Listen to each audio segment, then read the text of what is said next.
Yo, yo, yo, it's your boy Sean Puff. This is Smarks, Spot Monkeys, and Super Kicks.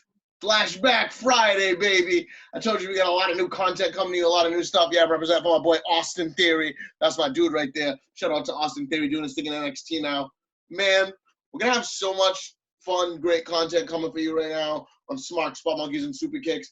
And one of the first new things that we're going to do, this is something I started a long time ago. If you want to see where this started, see that little thing over there, GHG, God Hates Geeks. Go check it out, godhatesgeeks.com. I started doing Flashback Friday then.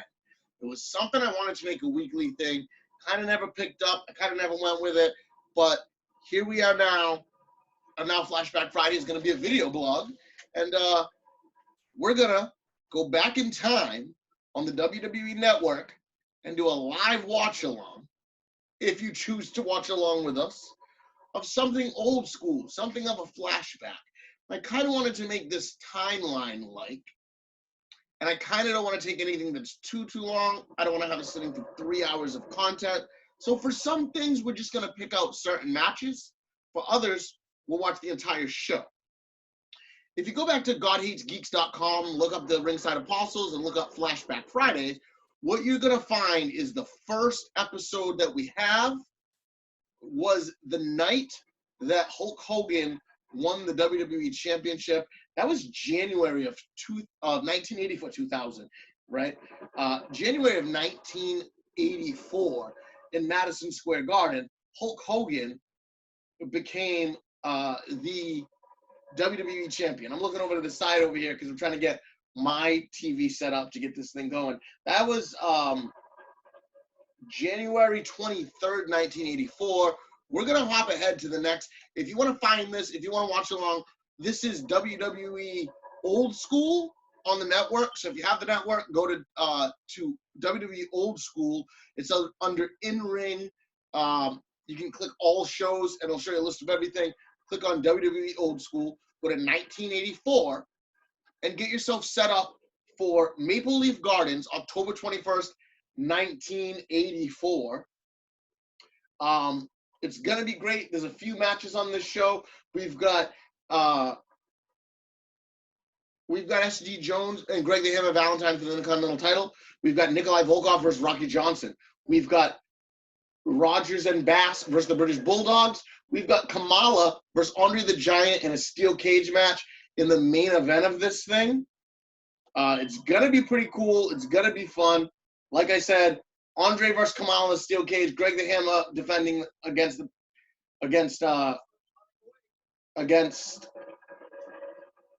SD Jones. There's going to be a lot. It's about a 57. I'm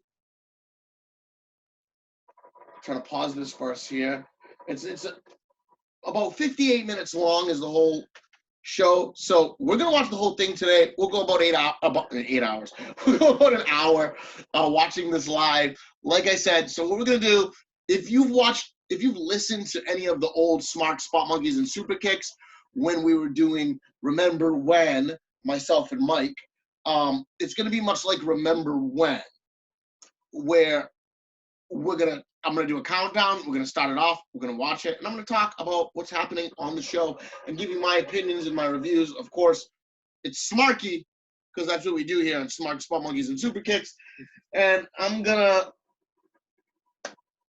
to have to break things down for you with my little smart input on it. If you see me looking to the sides, because I'm going to be watching too. So I'm going to actually turn this way right now. Flashback Friday. We're going to get this thing started.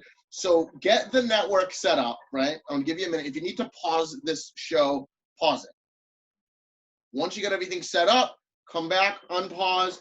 You're going to Maple Leaf Gardens, October 21st, 1984. I hope you're not getting the residuals from these.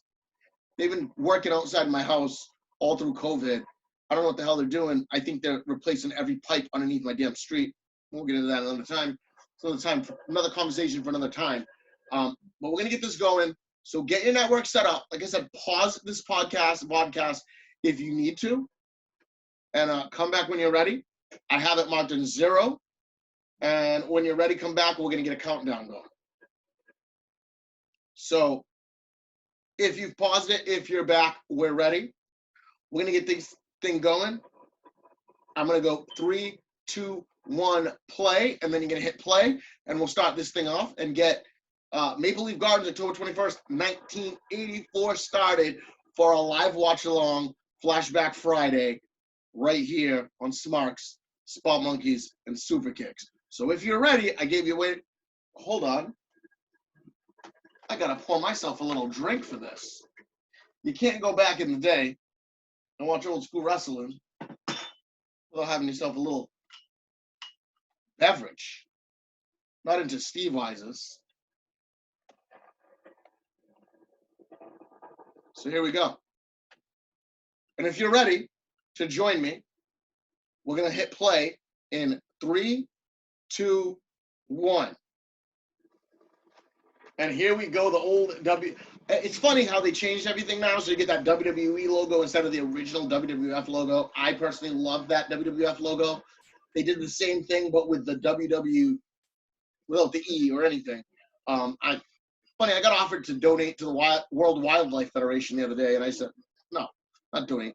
I am not supporting the World Wildlife Federation because you stole the WWF from me. So, no. And now we get the intro to this as if this were, I wonder if these actually came on live television. I think this is just something they created for WWE Old School. I saw Coco Beware there, Hacksaw Jim Duggan, Hulk Hogan. And here we go. You look at the old ring, the old setup there. A lot of room outside the ring back in the day in 1984. This is November or October 1984. I don't know what month it is. I don't even know what month it is in real life. So we've got Greg the Hammer Valentine in the ring now, the defending Intercontinental Champion against SD Jones, Special Delivery Jones. I got to grab here's what we're going to have here. I'm going to add to this thing by grabbing my tablet here so that as this goes along, I can pull up some stuff and bring some stuff up. So don't mind me. Listen, I'm not going to be staring at you the whole time because I'm watching this. I'm looking here. We're going to be here. Just play with me. This is going to be a fun time. Greg the Hammer Valentine now being introduced. Greg the Hammer Valentine. This guy was great. I love the Hammer. He wasn't a guy, when you look at wrestlers today, Greg the Hammer was not that guy. He's not your today's wrestler that fits in with today's wrestling standards at all. Kind of fat and out of shape, you'd think, but the Hammer was the man. This guy had a great Intercontinental title run. I'm going to pull him up right now on Wikipedia. I grew up watching the Hammer. It's part of the Hart Foundation. The guy, he's 68 years old right now, living in Vegas. He's related to Johnny Valentine, and his brother-in-law is actually Brian Knobs. A little known fact about Greg the Hammer Valentine here. He was billed at 6 feet, 243 pounds out of Seattle, Washington. Man, a 4-decade career the Hammer did. But it's funny because when you think of a guy like SD Jones who he's fighting here, SD Jones was never a guy who was a main event character and main event talent. SD Jones is what you would call an enhancement talent. The guy who came over and put over guys. So I'm about a Superstars Wrestling Challenge, went out there and did the job.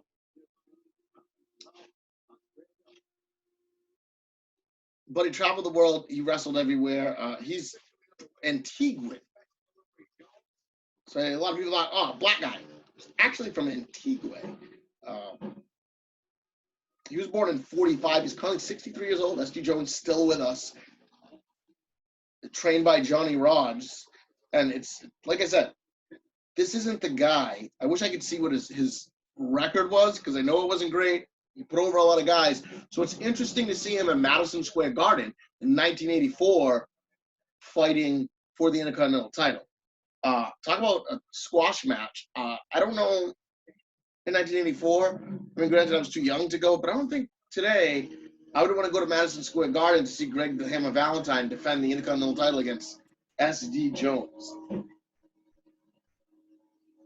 SD Jones kind of reminds me a lot of the Junkyard Dog, if you guys remember him. It's a throwback name for you.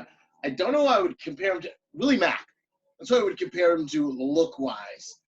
He's like Willie Mack, way before Willie Mack. Willie Mack, I don't want to say ahead of, Willie Mack is not ahead of his time. Willie Mack is after his time. He's SD Jones. It's basically who he is. Except I would say Willie Mack probably a lot more athletic than SD Jones actually was. So I got to get myself comfortable over here. So we get an arm bar. This match has just been arm bars so far right now. Nothing big. You look at the fans here. Look at this guy here in the front row. If you look at the front row right now, that guy is sleeping. The guy sitting in the front row is asleep 4 seats over. He just popped up when Hammer hit the mat.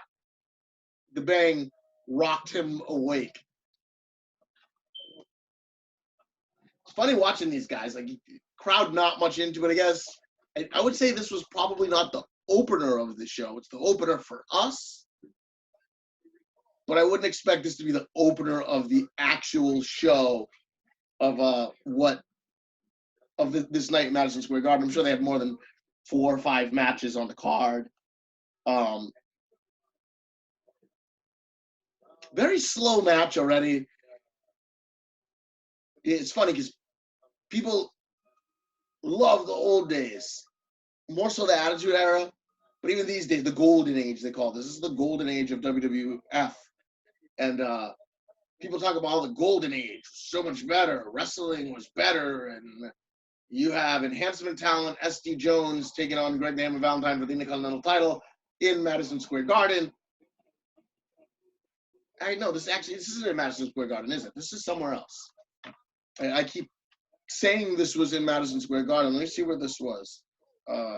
SD Jones versus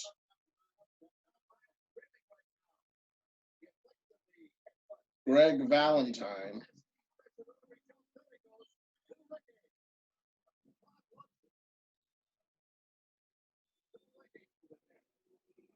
1984.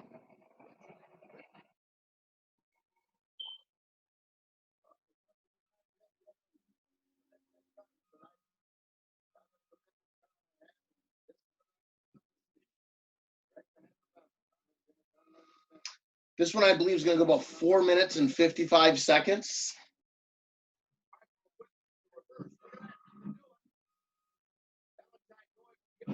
There's nothing but punches. These guys are just brawling. Punches, armbar. Another armbar.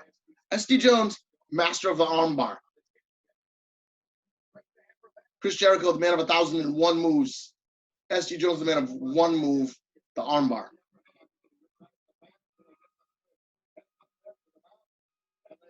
Oh, he's headbutting. Again, God, Junkyard Dog.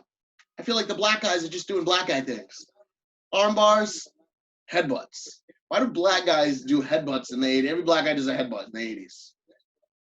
Because we're hard-headed? Is that supposed to be that we're hard-headed, Vince? Is that your subtle racism?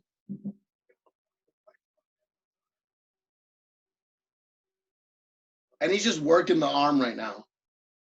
If this is a 5-minute match and it's 4 minutes of arm bars, I don't even know what to tell you. This is going to get a really low Bible rating from me. I'll tell you that. Valentine gets out of it, flips him over. Now he's going, working the.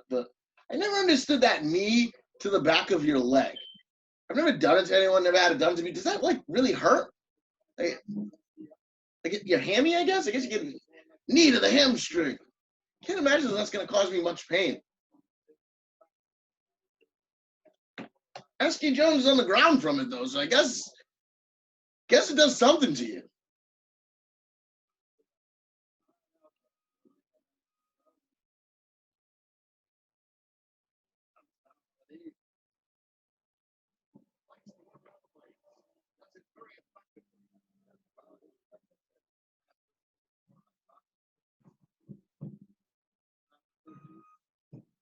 I'm going to pull up some stats on Greg Valentine and SD Jones if I can, because I found some 1984. SD Jones had 241 matches, 190 singles, 51 tags. He actually had a 33 win percentage in 1984, despite him going on to be a enhancement talent. Greg Valentine had 219, 210 singles, 9 tags, 58% win percentage in 1984. So I guess it's not so off to have him in this match. I guess for me, it just kind of seemed that way because he wasn't a guy that won a lot of matches. Even though 33%, I'd love to see who they were. I can promise you he's not going to beat Greg Valentine for the Intercontinental title on this night. And this is November 26, 1984. It is Madison Square Garden. So our last Flashback Friday was Madison Square Garden. Hogan won the title. Here we are, here again in Madison Square Garden. And it's funny, you watch these guys, you watch how these fans were in 1984. They're sitting their hands crossed in the aisle. People talk about how important fans are to wrestling. And then you watch a show like this, and you're seeing these guys with the fans not really into it much. Maybe it's the match. Maybe it's S.D. Jones and Greg the Hammer Valentine. He's got the fans not so much into it.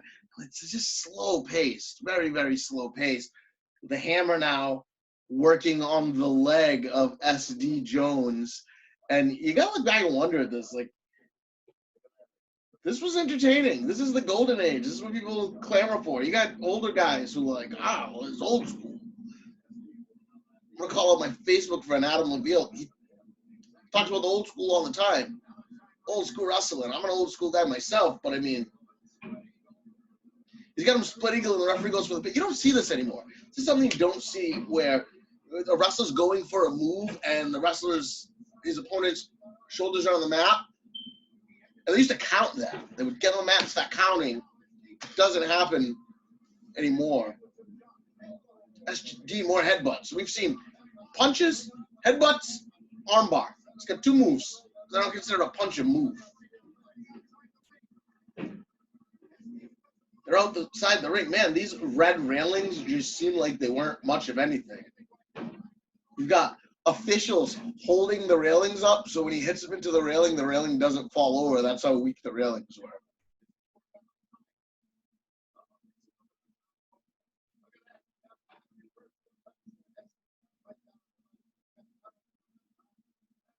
You know, one of these guys, so if you're watching right now, look at outside the ring behind. A couple of them just, it looks like a bunch of admirals out there.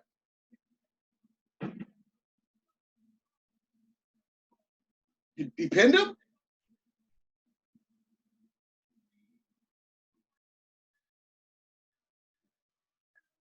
You pinned him? I didn't see the pin.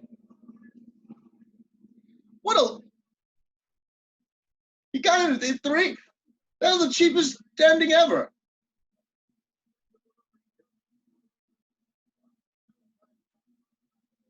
What did he catch him with?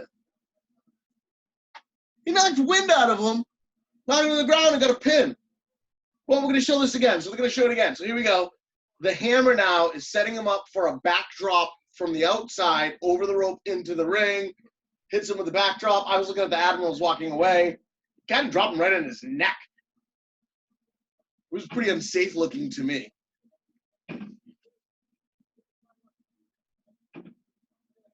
And that's it.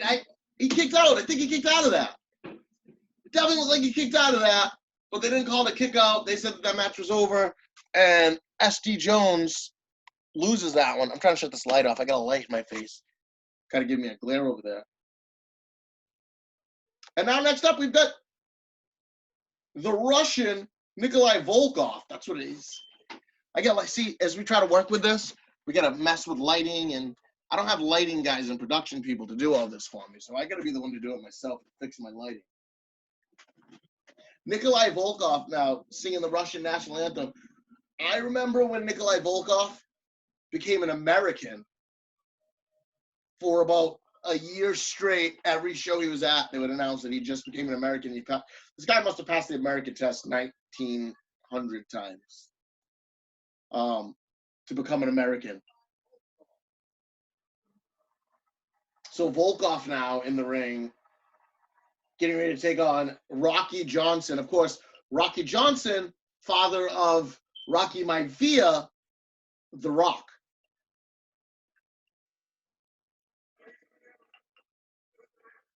I'd imagine this would be a better match than the last. What kind of a fuck ending was that? Are you serious? This is like NXT endings over here going on in 1984. Cheap win. Kick out by SD. I'm mad that SD Jones, you just pulled a fuckboy ending to beat SD Jones. Who wrote this shit? Like, who decided, let's do a fuckboy finish? That's ridiculous. That was completely uncalled for.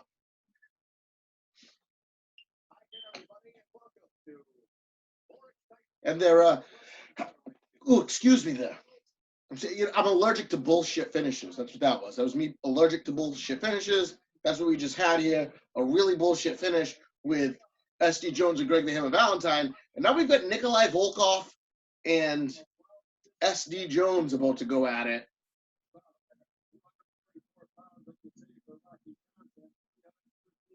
£313 for Nikolai Volkoff and $244 for Rocky Johnson.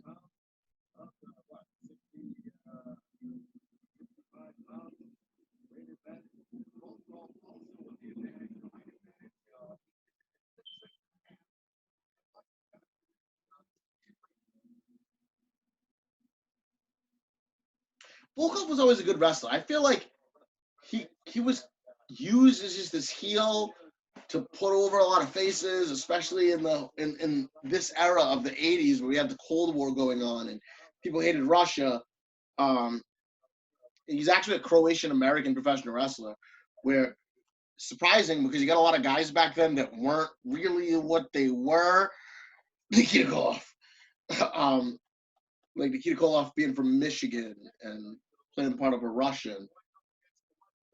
But he was actually from Yugoslavia. Close enough to Russia, not quite Russia. He was a villain for most of his career. And he passed away at the age of 70 in Glen Arm, Maryland. God rest Nikolai Volkoff. Well, this was a guy I grew up watching, Nikolai Volkoff, and hating Nikolai Volkoff because he was just this Russian heel. The things that they did to get heels over then. And Volkoff would come out, you're in Madison Square Garden and you're singing the Russian national anthem. That's how you draw heel heat. Guys don't know how to do that anymore. I mean, Rusev did something like that for a little while, but then they stopped it because nowadays they don't know how to get real heel heat and get you to hate a guy like that using the fact that he's supposed to be from Russia.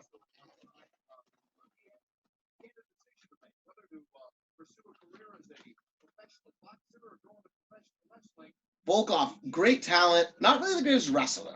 I wouldn't say that this guy is a great wrestler. By the way, I'm going to go back to that last match. I would pause this part, but it doesn't matter. We can just talk about it while this match is going on. So that last match, I don't know what was up with that fuck finish. I'm going to go out on a limb and give that one one Bible. 1 out of 5 Bibles. That's what that first match was. So that was crap. It was crap. Nothing good about that at all. If I was live at Madison Square Garden, I hope that match is in the middle of the card so I could go get more beer, because that's what I would have needed and if the match ended, I hope this wasn't the next match. I hope it was just another filler match so I could go get more beer after sitting through that match, because that was just horrible. I don't know. That was a good idea. I almost want to say, screw Flashback Friday, I'm done after watching that, but it'll get better, I guess. We got Andre the Giant in a cage versus Kamala in the main event. Kamala doesn't have legs anymore. I gotta pay attention more because this back in the day stuff, I don't know if we're gonna fuck finishes all night. And if we do, that's gonna annoy the hell out of me. We'll have to wait and see. God, 8 geeks.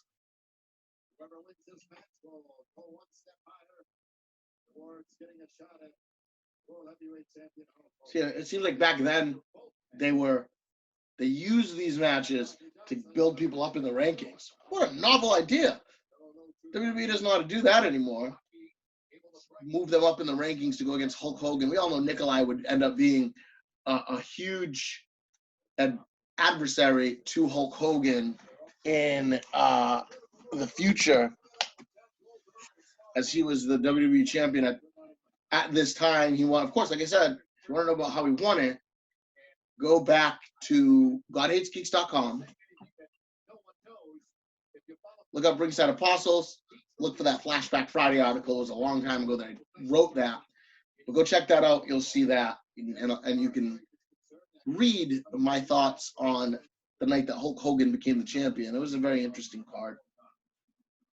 20-minute time limits, draws, 50-50 booking. Everything that you hate today, but in 1984, the Golden Age.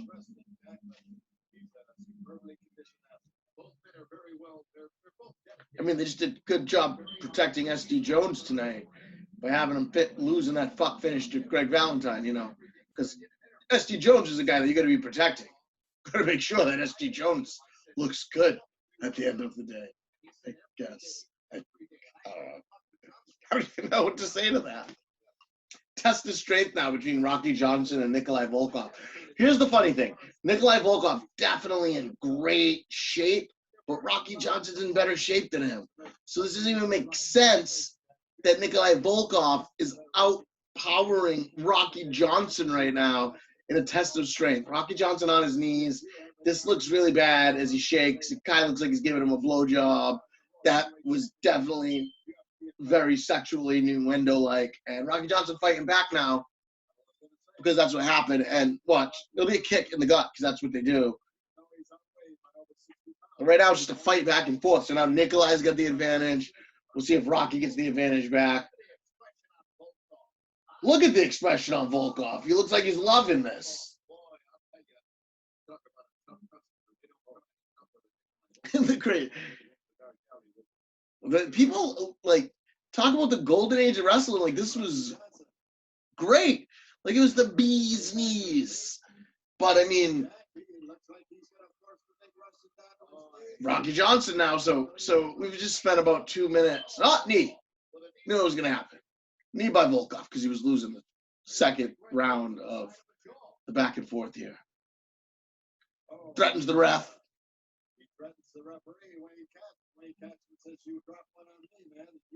I guess when you look at the golden age, there were things like this that made it great. It was these guys who knew how to interact and tell a good story, even though the match wasn't really that great. Oh, that was horrible. Missed the knee into the corner and it knocked him to the ground. And it looks like he was going to die. And now Rocky Johnson stomps on Nikolai Volkoff's dick.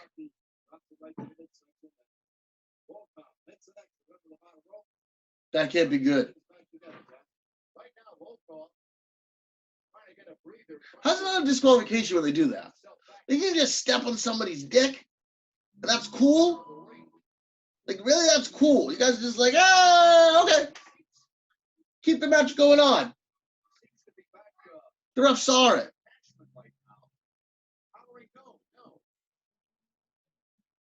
I think the ref's saying he kicked him in the gut. I was watching. That one in his gut. He hit him somewhere where he shouldn't have hit him.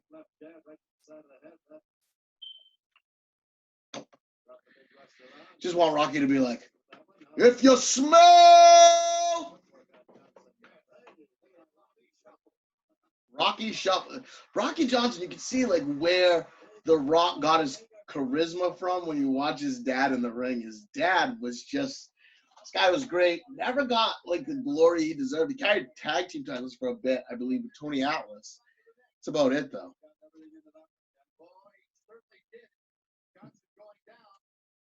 Let's see. I'll tell you right now, if we had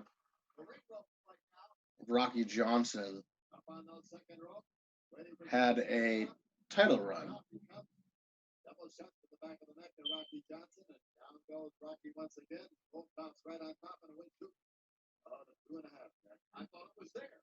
False finishes. The one good thing about back in the day, you didn't really get. I was gonna say don't get many. You didn't get people kicking out of finishes. How's that? I was gonna say you don't get finishes without finishers, but that's not true. We just saw a fuck finish in the last match. He was World Tag Team Champion in 1983 with Tony Atlas. They were actually the first black champions in WWE history. Very interesting when you think about that. People talk about how racist Vince McMahon was. This was Vince McMahon Sr. And Nikolai, another fuck finish. Are you serious?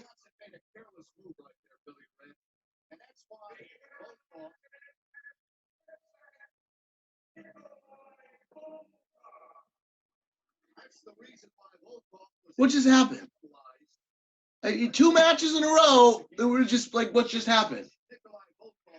So we're going to show a replay. They're going to show the replay of this. We'll see what happened after this. We get a nice drop kick by Rocky Johnson. Rocky Johnson could get up for a drop kick. Got him in the head with that. And he comes with a shoulder block, and this kind of was the end of it right here. So he comes back off the shoulder block, and he jumps up into him. Volkoff stun guns him off of the top rope, and that was the 1, 2, 3 finish. Is that his finisher? A stun gun on the top of the rope? Really? Hit him like that's it? No tights. Didn't have to cheat. Just dropped him on his neck on the rope and then pinned him. Jeez. 2 matches, 2 fuck finishes. I should have just watched NXT. We could just review last night's NXT, Wednesday night's NXT, and it would have pretty much been what we just watched here. This is ridiculous. Now we get a tag match coming up. We got Goldie Rogers teaming up with, who do we got here as his partner? Bobby Bass. Bobby Bass and Goldie Rogers now will take on the British Bulldogs. Let's see if we can find out anything about these guys. Goldie.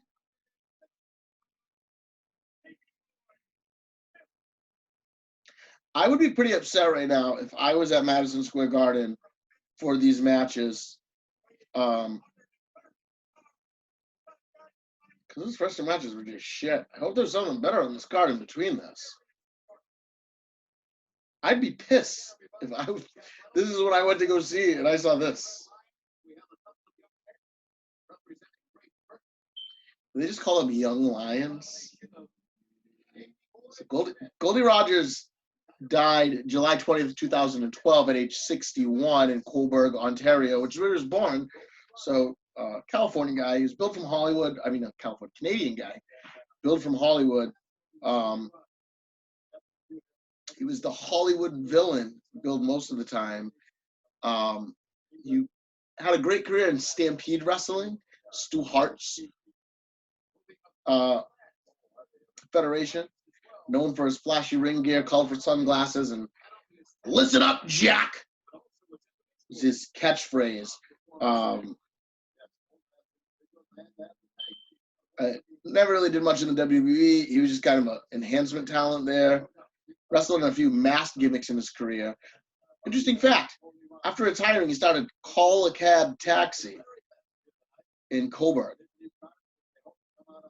So he was married in 2002 and died 10 years later, which just goes to show that women kill men. I'm just saying.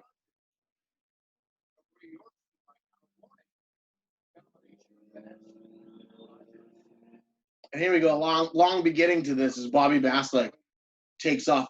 Goldie Rogers, what is this? He's got this long hair and this big beard. He looks old. Trying to look like he's like sexy. Hairy as all hell.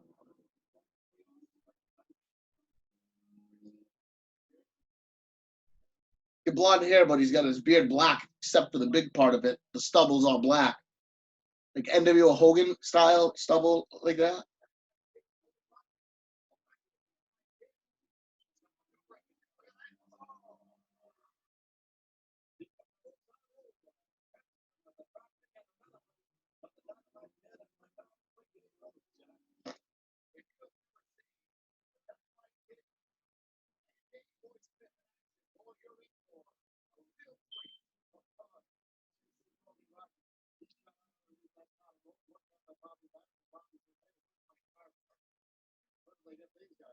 Bobby Bass from Nova Scotia. He retired in 1990. Not a lot on him. He was known as the Texas Outlaw, and I like No Class Bobby Bass. Of course, the British Bulldogs, Davey Boy Smith would go on to fame. His son now wrestling in MLW, Davey Boy Smith Jr., David Hart Smith, actually, in the Indies. He's Davey Boy Smith Jr. in the WWE for a short stint when he was there with Tyson Kidd, and they tried to form the new Hart Foundation. Of course, now he's in the Hart Foundation with Teddy Hart and Brian Pillman Jr. In MLW, you can check them out. And Rogers won't tag Bobby Bass. He won't hold. He's turns away on him.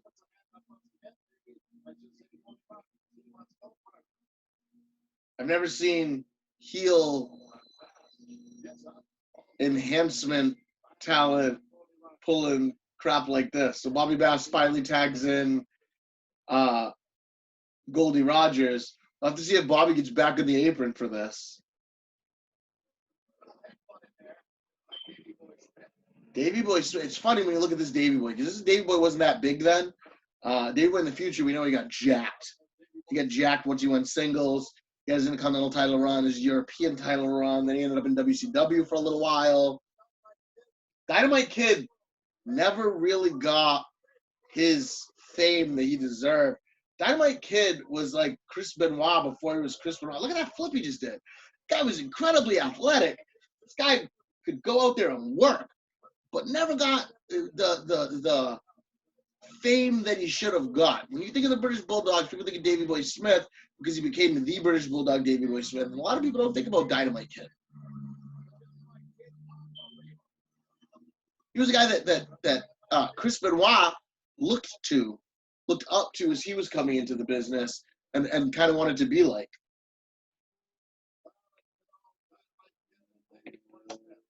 No shit, it's been all Dynamite Kid and Davey Boy Smith. You really think that these two clowns have any chance against these two? Doesn't make any sense to me. Just saying. It's funny because this was definitely the early days of the Bulldogs. They didn't even have matching gear. Dynamite Kid wearing his red trunks with the yellow lightning on it, while Davey Boy is in the gear. I guess the gear is kind of the same, just Dynamite's wearing red and yellow, and Davey Boy's is blue with the red on the color. I don't know. Teams that don't look alike. Running Power Slam coming up from Davey Boy, and that should be it right now. Now he kicks out of it. Surprise. I figured that was going to be the end of it because it was his running Power Slam. But maybe that wasn't his finisher then. So is it because he got bigger, did some steroids, and got jacked, that the running Power Slam became his finisher? Was it here? I don't know.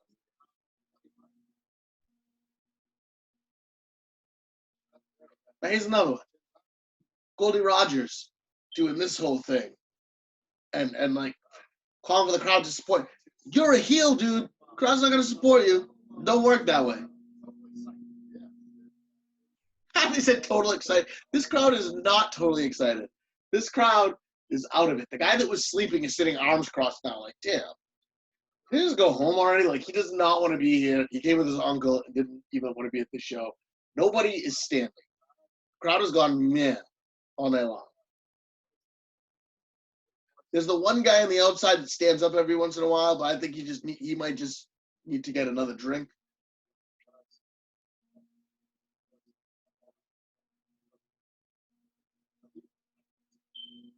You think they don't need to resort to illegal tactics? I mean, these other guys are bums. But then again, hey, SD Jones fought for the Intercontinental title tonight. My biggest surprise right now is that Goldie Rogers is running it with, what a poor, ugly move. He jumped off the second rope with like a knee drop that wasn't really a knee drop. No class Bobby Bass. Oh! Now he's squeezed away that carotid artery. It's one of those things. You know, Gorilla Monsoon, I don't even know who these announcers are, by the way. It's not Gorilla Monsoon. It's not Jesse or Bobby or anything. This is kind of before all of that.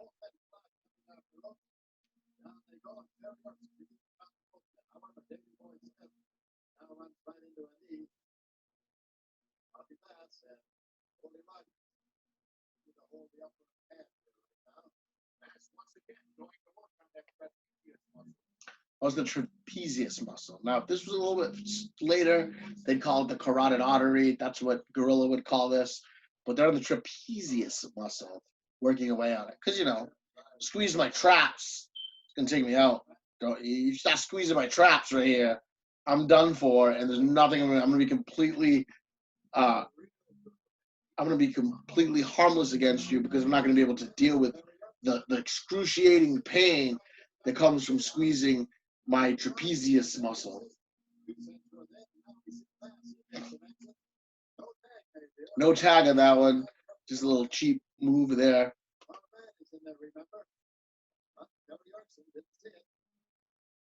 Referee Terry Yorkson not really doing that good of a job here. Davey Boy tags in Dynamite there. And I thought we were going to see a finisher setup. I really don't remember what their finisher was. I'm thinking maybe a power slam followed by a flying headbutt. That would be fitting for these two. It tosses them over out of the ring onto the rampway. Funny, this was something that you also didn't see long in the WWE where they had this rampway from the back. That was always more of a NWA WCW thing. But they have this raised rampway that comes from the back that everybody would come up. That looks like it's gonna just fall apart and cave in on them right now.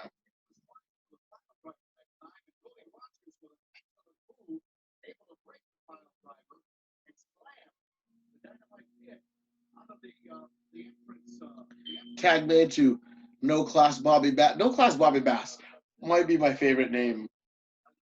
What you doing now? Why are you going to the top? This guy does not block. This old, bald, fat guy does not. Oh, missed a headbutt. He looked like he just broke his face.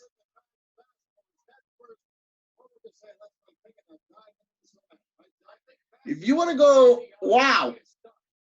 See these guys that wrestle today. You need to watch this shit and see how you sell something. And this is why I talk about the golden age, because it's shit like that. He's fell right in his head trying to call timeout now. There is no timeout, old man.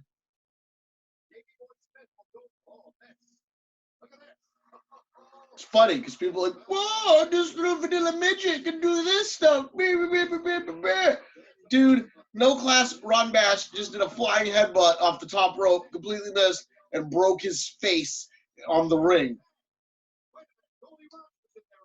Oh, Goldie Rogers, and it looks like this is going to be that finisher. What's this move going to be? Oh, my goodness. He's off the top of Goldie Rogers into a headbutt on No Class Bobby Bass. And then Davey Boy drops Goldie Rogers on top of Bobby Bass after the win. That was kind of a cool finish. Don't know if they did that all the time. The Bulldogs get their win. And Davey Boy was so athletic then. Was it the steroids that stopped him? Actually, not a bad finish. Not a bad match. My first match, I gave one Bible. The second match, I gave one Bible. This match, I'm going to go 2.5 Bibles. Some really cool moves. It was fun watching the Bulldogs doing some flippy shit. Real fun watching Davey Boy. So Davey Boy, the finisher, does a running power slam, tags in Dynamite Kid, who then went from the top with that flying headbutt down on top of him. Flying headbutts cost CTE. You don't see many of those anymore. But who knew? You know, you can look back in 1984 to realize how athletic Davey Boy Smith was. Insane. Like Davey Boy Smith, he just did a full backflip. Just didn't see that much. Main event time now, though. Here we are for the main event of the show. We've got Kamala, who's coming out with Kimchi. Kimchi's got a suitcase or a briefcase of some kind. I don't know what's in it. I don't know why he has it for.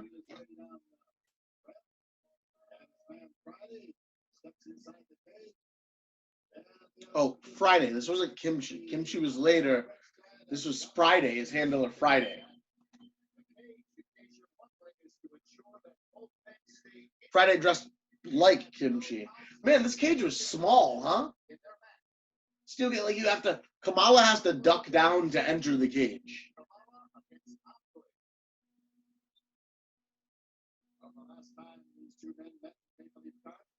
You're taking off the mask. How is Andre gonna get into this cage? Like Andre's gonna have to step over the entire cage because this door is so damn low. And mind you, Kamala's big too. The Ugandan giant Kamala.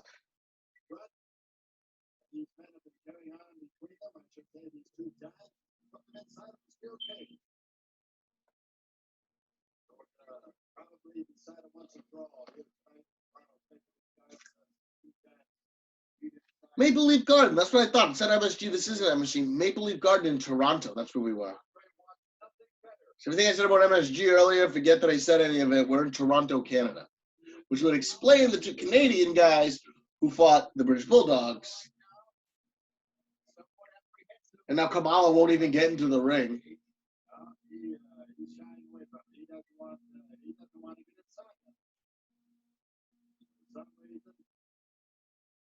He doesn't want to go in because he can't fit into the cage.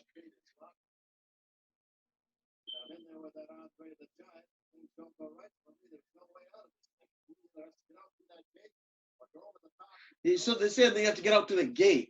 Like getting out through that gate's gonna be hard. Like who's gonna get out through the gate? These guys have to go through the gate or over the top. This is gonna be a great match because I want to see how these guys pull this off. Through the gate or over the top. The gate is so damn low. Kamala had to duck underneath it. Andre's gonna have to duck underneath this thing because Andre's bigger than Kamala.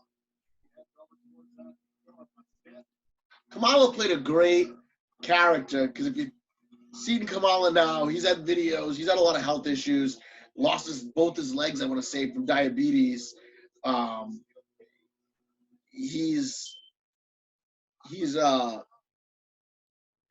Andre fit in here? Andre, like,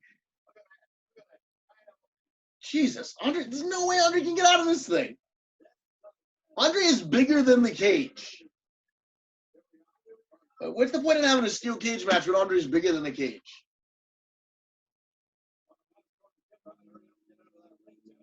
And he just attacks Kamala before the match starts. Mind you, Andre's the face in this, but this was today. He attacked him before the match started, but it's fine for Andre to attack the guy before the match starts because it's Andre the Giant, right? Andre had a mean afro.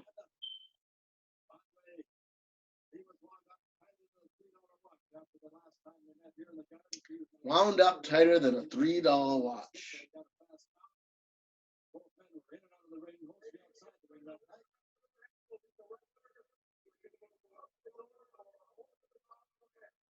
They just announced what we already knew. The winner was the person to go out the door or over the top of this cage. I just want to see one of these guys trying to climb this cage. I don't see it happen. It's not even like this was before Big Blue. This was just a chain link fence. Kamala and Andre the Giant are not climbing a chain link fence. There's no possible way this is going to happen. Not at all. It's impossible that this happens.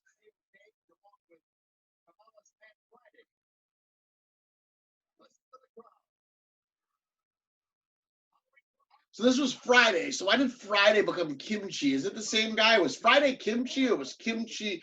Did Friday leave and leave his gear to Kimchi because he was done and gone? And why wouldn't you just keep him as Friday? You could just have anybody be Friday because he's wearing a fucking mask and you can't really tell who the hell it is anyway.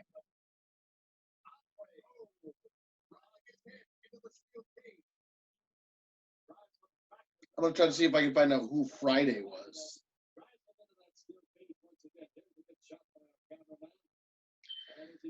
Let's see if it says in here right now. So Kamala was always a favorite of mine as a kid, even though he was a heel. I guess I liked the heels. He debuted in '78, and he was known as Sugar Bear Harris. So this was before he became Kamala. He was with Percy Pringle, who would go on to become Paul Bearer. Interesting fact right there about Kamala when he first started out. That was he wrestled around the southern United States and the territories.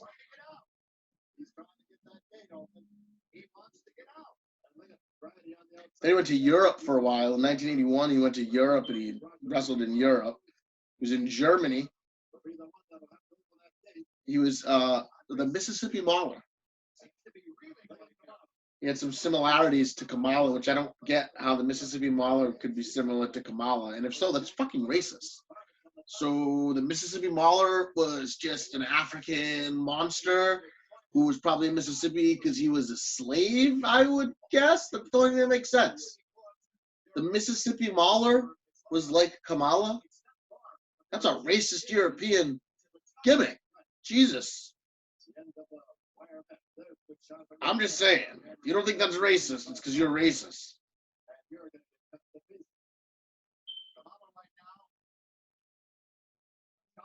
I'm waiting for someone to try to get over this. Like, I even think just getting out of the cage, out the door, like, it's hard for these guys to even get through the side. The cage door won't stay closed. It's the referee standing there holding it.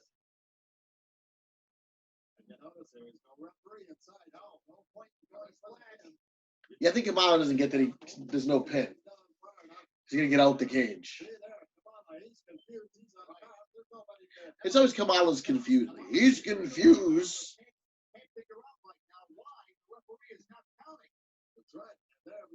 So March '83, he debuted in Dallas, Texas for World Class Championship Wrestling. And then he ended up in '84 at the instigation of Andre the Giant in July '84. So he showed up and then started feuding with Andre right from the start. He was managed by Freddie Blassie, who wasn't here, and a masked handler in safari clothing known as Friday, who was actually Friday was played by a variety of different people.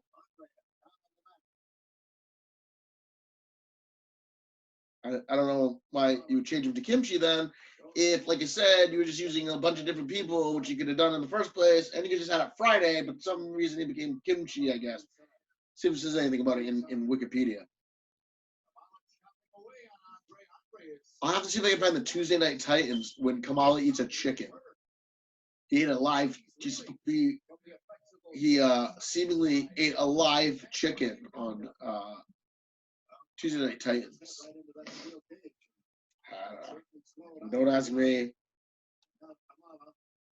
This is actually after he fought Hulk Hogan because he beat B. Brian Blair, Salvador Bellarano, Chief Jay Strongbow, and in August he challenged Hogan for the WWF Championship. They wrestled in double countout. In October, he started a series of matches with Andre, and that's right here. So I won't tell you exactly how this is going to end because I can see how it ended, and I'm interested to see how they pull this off with the finish. I just want to know when he had Kimchi. So when did Kimchi come on board? Because then he left. He ran from '86 to '87. For '84 to '86, he went around to a bunch of different places, and then he came back to the WWE. He was managed by the Wizard and Kimchi, who was usually played by Steve Lombardi. Something else I didn't know. Steve Lombardi usually portrayed the character of Kimchi. Steve Lombardi, you might remember more so as the Brooklyn Brawler. So Brooklyn Brawler was Kimchi.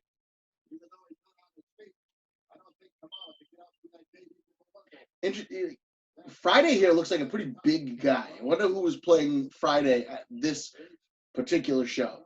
I wonder if they always tried to have a guy the same size. It was Friday always different sizes every time he came on. I'm going to look at that as we do Flashback Fridays and go back. So we'd have a lot of time before he left WWE here. He was only here for 2 years. I believe it was 2 years. He was here from just in '84. Just in '84. So he left. His final appearance was a Battle Royal in November '84. So he just came in for a quick stint. He showed up in July and he was out in November. Gone for a couple of years and came back. So I'm guessing we probably won't see another appearance of Friday to be able to compare on Flashback Friday.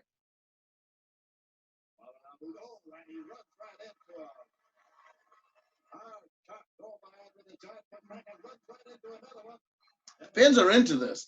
This is they kind of got into that last match because of the flipping and flying stuff. I guess I always like flippy shit. Talking about now, when you look at people talk, oh, you guys love the flippy shit. No one was into a match other than this because it's Andre the fucking Giant. No one was into a match tonight. Those other two matches, nobody really cared about. Fans were dead in it. It was horrible. It was almost like it was empty arena matches because the fans were sitting on their hands the entire first two matches we saw. But they got into it with Davey Boy Smith and Dynamite Kid started doing flippy shit. So apparently in 1984, these marks loved flippy shit and those goddamn flippy wrestlers. Can't stand this Golden Age fans and their flippy shit wrestlers. Kamala gonna try to get out the cage. So this is weird. So why is the referee, when he's trying to get out the cage, why is the referee trying to hold the cage shut? I mean, if the guy's trying to get out the ring, I'm supposed to open the cage for him? Why are you holding it? Why are you helping Andre? Seems like it's cheap, like he's cheating. If I was Friday, he's got that little stick. Why didn't you whack him with it? Look.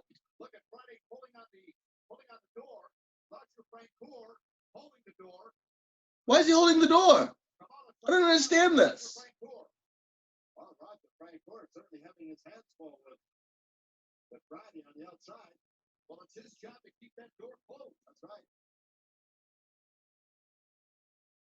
right. Why are you gonna keep the door? You're trying to get. I'm confused. So the object is to get out of the door, but the referee's job is to keep the door closed. So how do you get out the door? We can kick the door. These guys are giant. It's not like they can just. There's not much they can do here.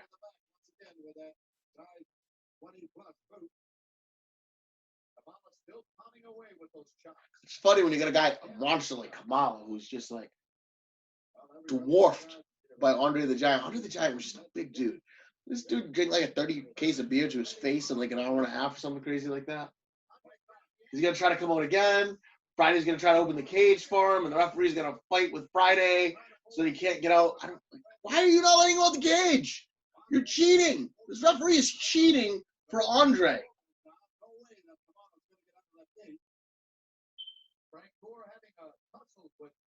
He's like, no, you're not coming off the gate. You got to climb over. Do you think that Kamala or Andre can climb over? Now, I bet you when Andre gets up and tries to go out, he's just going to move out the way and let him out. This is bullshit.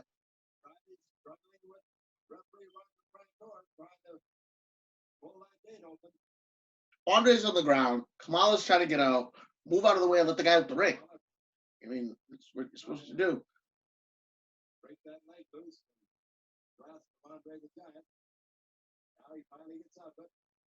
However, Andre has reached up. Look at that. Now Andre choking away. I guess it's not cheating when you're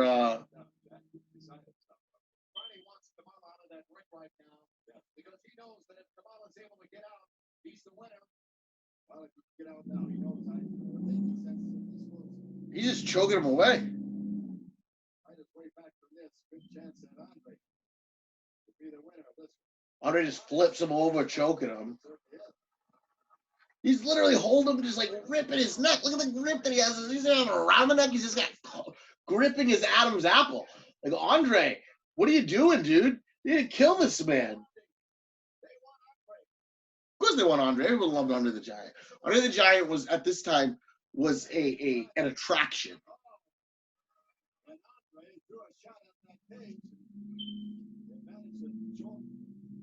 Friday looked like he was going to climb into the cage. I don't think that's a smart idea to try to climb in there. He's going around the outside now, off the ramp and around.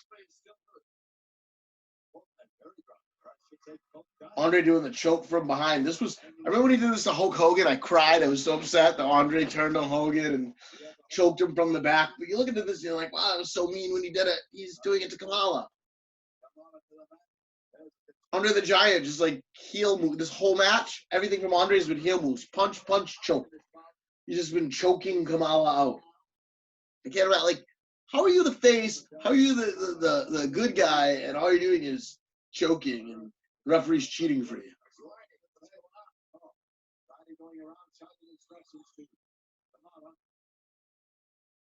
I'm wondering if Friday's going to slip something in through the cage.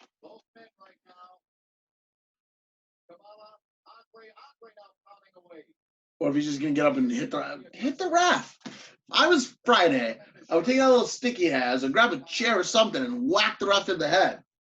It's no disqualification. Knock the ref out. Open the cage. Have Kamala come out.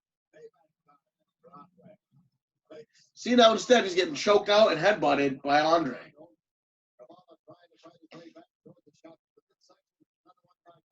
This is a technical clinic. Oh, that was horrible. It wasn't even a good slam. Andre. Oh, Andre with this horrible body slam. He just looked like he was going to fall over right there. No, he did not look like he was ahead of me. Oh, he just sat on his chest.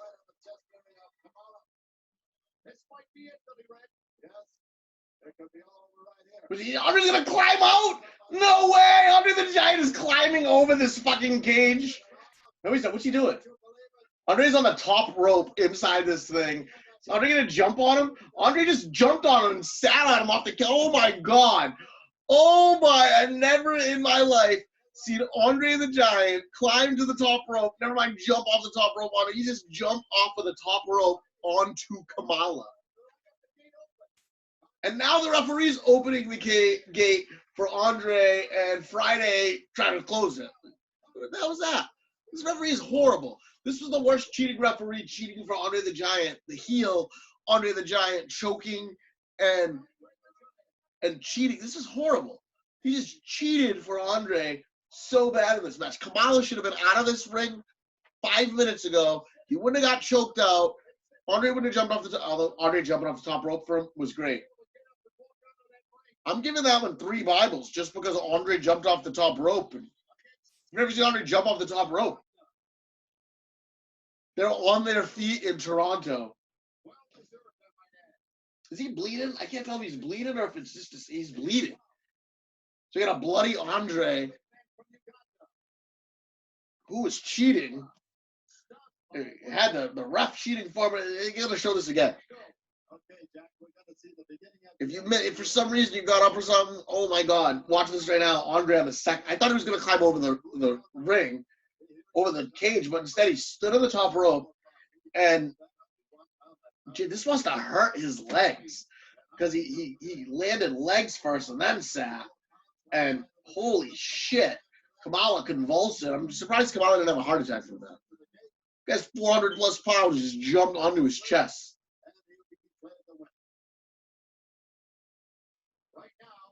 And now Friday's mad at Kamala.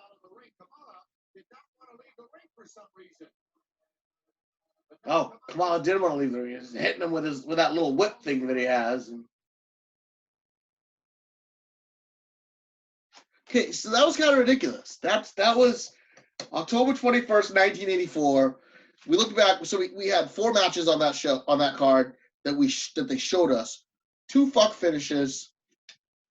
A pretty good tag team match with the Bulldogs and Andre the Giant cheating his way to a victory against Kamala with the help of the referee in a cage match that I don't understand why they had such a small cage or any of that. And Andre jumping off the top rope.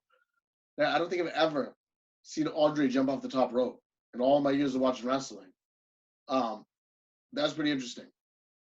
So again, first match, 1 Bible. Second match, 1 Bible. Third match, 2.5 Bibles. Main event, 3 Bibles. This is kind of a crap show. 2 Bible show overall. Granted, there were probably more. It was a live show. It was at Maple Leaf Gardens in October. Kamala, of course, would be gone next month. He'd be in a battle royal, and that was it for him. He'd be out of there, and that's all we would see for him in the WWF at the time until he would come back later. I still don't know what the hell I just watched. Like, the booking was just like, what, talking about shit booking? Holy fuck, that was shit booking. Holy fuck, that was shit booking. Like, who said, hey, this is a good idea to book this match like this? Like, I'm confused as to why the referee was doing what he was doing. I'm confused as to why there was so much cheating in that match. I mean, Jesus. I don't even know. I just don't know. That was ridiculous. 1984, wild time. Fuck finishes. Flippy shit. Everyone loved the flippy shit, apparently. And the refs cheating for the faces, and the fans, guess, being all right with it. I guess it's par for the course, because that's kind of what we saw in the last Flashback Friday. So we're going to see what we got coming up for Flashback Friday next. The next thing on there that they have up there, I'm not going to do. Right before WrestleMania 1, we had Roddy Piper with Mr. T on Piper's Pit. We had Greg the Hammer Valentine. It seems like it was a good show. It's an hour and 39 minutes. I'm not going to do any hour and 39 minutes Flashback Fridays. I'm going to try to stay away from that. So I think the next show we're going to do, we're going to go to 1985. And we're going to do Maple Leaf Gardens again. We'll be back in Toronto next Friday, April the 21st, April the 21st, 1985. And we're going to see George Wells versus Bret Hart. We're going to see Beefcake and Valentine, who would become the Dream Team, versus Ricky Steamboat and Tito Santana. And we're going to see Paul Orndorff versus Hulk Hogan for the WWF title. That's going to be next week on Flashback Friday. Again, that's Maple Leaf Gardens. We're going to do the next 3 weeks are all going to be Maple Leaf Gardens. We're going to be in 1985. So that was 1984. We've got April 21st, 1985. Then we've got November 10th, 1985, Maple Leaf Gardens again. And then we'll be in the Boston Garden for December 7th, 1985. The main event there, we're going to get the Killer Bees versus the Dream Team. We're going to see Jesse Ventura and Tito Santana, Randy Savage, and Ricky the Dragon Steamboat. Of course, in 2 weeks, we'll get Big John Studd and King Kong Bundy taking on Hillbilly Jim and Andre the Giant. But next week, we're going to have George Wells versus Bret Hart. We're going to have Beefcake and Valentine versus Steamboat and Santana. And then Paul Orndorff versus Hulk Hogan for the WWF title, April 21st, 1985 in Maple Leaf Garden in Toronto, Canada. Right here, Flashback Friday. Make sure you tune in for that one. We'll see if we get some more fuckboy finishes. 50-50 booking. It's going to be interesting because we get George Wells versus Bret Hart. That should be a squash match. It should be a complete squash match. It probably won't be. It'll be interesting to see what they do with that. We'll see how this one goes. We're going to see Hulk Hogan probably cheating because Hulk Hogan cheated and fought like a heel, just like Andre did. All these guys that are faces that everybody loved, they were heels. These guys were fucking heels, and they got cheered on. Ricky Steamboat might do some flippy stuff for us because the fans loved flippy stuff back in the 80s, the golden era of wrestling. We'll probably get some 50-50 booking, some stupid shit, some fuck finishes, and all that fun shit. That's what happens on Flashback Fridays. So if you love the golden age, that's what we got here. So that was our watch-along. Next week's watch-along, just so you know, is a show that's going to go 51 minutes and 34 seconds. So we'll be here for about another hour next week. So make sure you tune in. If you like this episode, go down bottom, hit the like, hit the subscribe button. Make sure you check us out. We'll be back here. And, of course, there's going to be plenty more content coming in between. We'll have our regular Smart Spot Monkeys and Super Kicks coming at you with myself and Mike K, plus some other stuff. We're going to drop, like I said, there's going to be content every day coming at you right here on the Smart Spot Monkeys and Super Kicks YouTube channel. So until next week, I'm Sean Puff. This has been Flashback Friday on Smarks, Spot Monkeys, and Super Kicks. We're out of here. Peace.